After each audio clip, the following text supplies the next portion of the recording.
Is Tampa Bay the best Florida city? Now, of course, this is highly up for debate, but as we round out 2023, it makes me sit back and think of the many reasons why I chose Tampa years ago, and this is what this video is going to be. So for you who are thinking about relocating to the Tampa Bay area, I hope that this can reassure your decision making. Now, let me know in the comments which one of these are your favorites, and also if I missed one or two, drop down in the comments what your favorite areas are, and let us know. So stick around.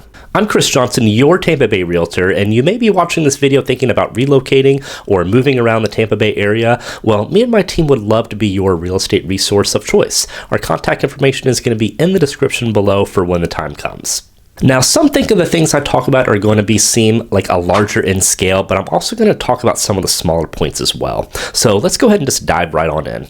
The first thing that comes to mind is Tampa is a city on the rise. From residential developments in areas like Wesley Chapel to the booming commercial scenes, we're part of a community that's not just growing but thriving. The development here spans from the historic neighborhoods to innovative tech hubs, making Tampa a truly exciting place to call home.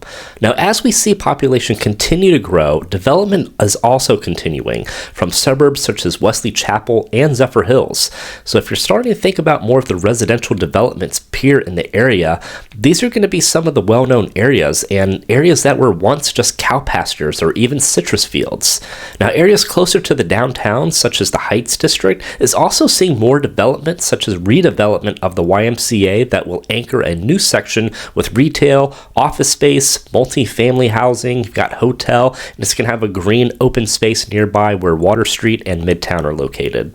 Pinellas County is also continuing to develop as well, with St. Pete growing at an extraordinary pace with the amount of new apartment complexes and condos that are being built currently, as well as the proposed projects that are coming up in 2024 and 2025, which include the new Tropicana Field, which is home of the Tampa Bay Rays professional baseball team. Now, for me, this is kind of exciting because you will also see more jobs and large corporations call Tampa home as well. Now, next on my list is the diverse neighborhoods. Now, I really feel this is what really sets Tampa apart from other similar large metros here in Florida and really in the country, to be honest.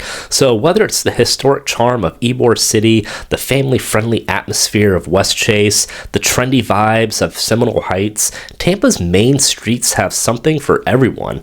It's the perfect blend of modern developments and pockets of old world charm. Now, you're also going to get these main street areas within some of these neighborhoods as well, but I mean, look at Dunedin and the Main Street charm that they have with awesome restaurants and the fun activities that they do. Tarpon Springs has a thriving Main Street, a downtown area, and as well with tons of shops, cafes, and the sponge docks.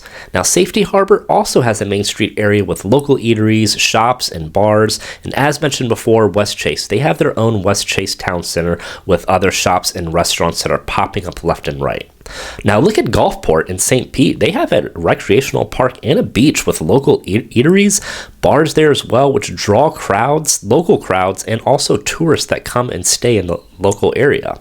So St. Pete's also got the Pier area. They've also got the Grand Central District.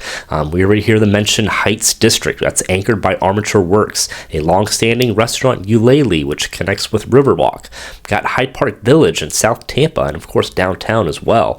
So, but even if you look up in the Northeast, there's places like Zephyr Hills. They have their own downtown area. Wesley Chapel and the Avalon Park, which is under development right now.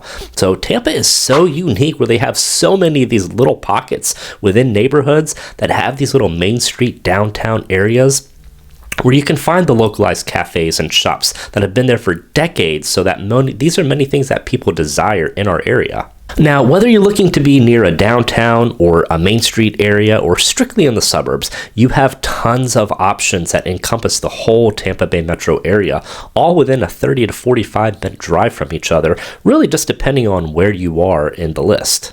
Now, next on my list is Tampa International Airport. Now, if you're anything like me, I love to travel, whether it's for a fun vacation out of the state or if I'm visiting family. I truly love our airport. So TPA was actually named the J.D. Power Best Large Airport in the U.S. for 2022 and 2023 for customer satisfaction, and I truly agree with this. Now, TPA is only 15 minutes from downtown Tampa, 30 minutes from the beaches. They offer offer 90 nonstop flights and over 260 daily departures to destinations throughout North America, Europe, Central America, and even the Caribbeans. So now I will say it's also one of the most efficient airports that I've ever flown out of as far as ticketing and the security checkpoints is concerned. It truly is a breeze, or I guess I would say maybe 95% of the time. Now moving right on down the list, next we have the art scene. Tampa's art scene is a hidden gem, from the architectural beauties that you can get of the Strass Center to the innovative works at the Creative City Arts Project. We're part of a community that values and nurtures creativity. Now going across the bay, you've got the Dali Museum, which if you have not been, I highly recommend you going. Walking around St. Pete, you're also going to notice many murals on the buildings, especially in the Grand Central districts, but really not only there, but just throughout the whole city of St. Pete. You just see all kinds of different murals. And these are just the tip of the iceberg, really. So there's so many things to bring up, including the Imagine Museum that I forgot about actually in St. Pete, and tons of other museums that are in and out of the metro area. And one of the questions we get from folks moving to the area that we've helped is, what is it like moving here without knowing anyone? And since we help so many relocation families and our channels have really helped them with that, I added the fact that there are so many people who visit the city that this provides plenty of opportunity for friends and family to visit. So it's truly a breath of fresh air to live in such a visiting city and vibrant city where the opportunity to catch up with friends and family brings itself up, whether people come to visit the beaches or if they're coming to a sporting event or whatever the event or occasion is. Now, next on my list is very near and dear to me because I am truly a foodie.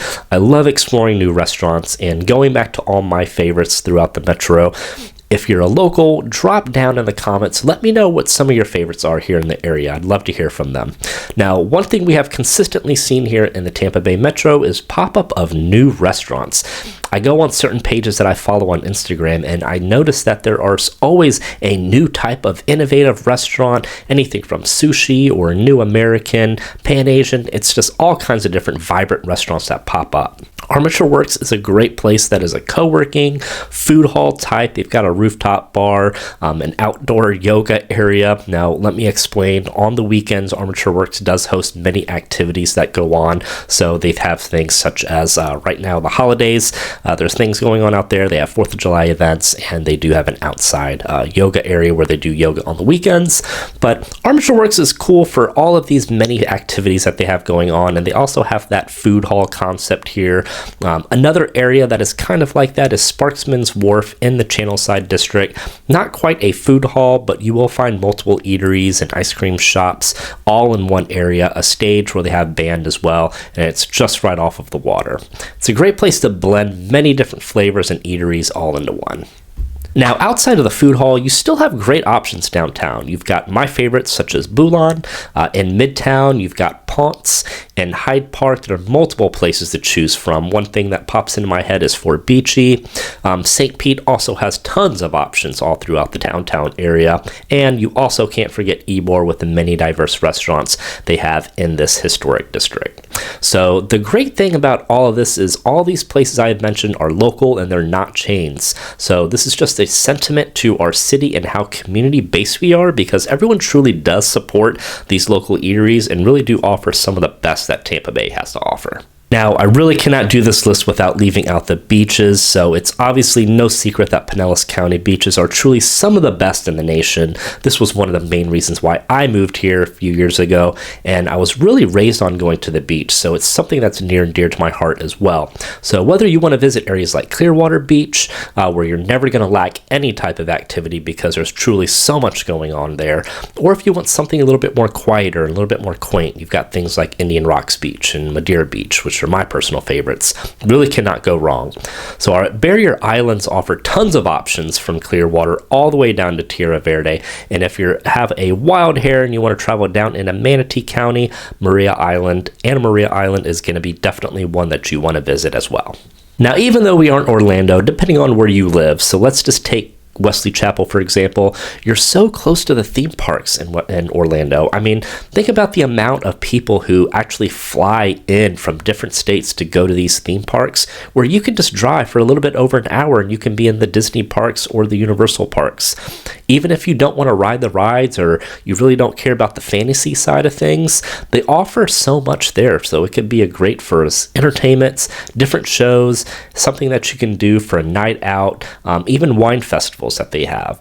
Now, not to mention the tons of restaurants they have and the continuously bringing in all of these different types of restaurants from world-class chefs coming into the Disney parks area. You can also take advantage of the holiday events or even the Halloween events. So the fact that you can drive over and take a day trip if you want, if you have lots of energy, or you can really just think about the savings and costs of flights if you are going to spend the night over there. Truly the perk of living in the Tampa Bay area is just being a little over an hour from a city like Orlando and taking advantage of the theme parks that they offer. So is Tampa Bay the best city? I really don't think you can name a best city, so you truly have to weigh all the factors. Yes, we have traffic and infrastructure is an issue. The tourist season can be daunting and affordability is a factor like many other major cities, so there are going to be some growing pains, but I think the upside clearly outweighs the negatives, and I'm truly excited to be a part of the growth. So if you feel like Tampa Bay is for you, our team would love to be your real estate resource, so just reach out to us as our information is below and in the description. So until next time, we'll catch you next week for the new video.